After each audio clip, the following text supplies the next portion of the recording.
ఎలా నీకు అందించాలో ఎదలో కదిలే మధురిమను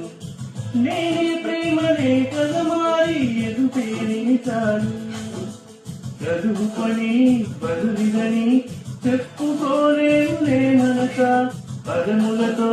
పనిపడని మౌనమే ప్రేమ పరిభాష తెలుపొక తెలిపిన వరపొక వరమని కడమిరాల నిరస నిలవదే మరి నిలవదే తిరి సొగసులు చూసి ఉలకదే మరి పలకదే తుది వరపున కడిసి దేవదాసి కాళిదాసి ఎంత పొగిడినా కొంత మిగిలిపోయే తందం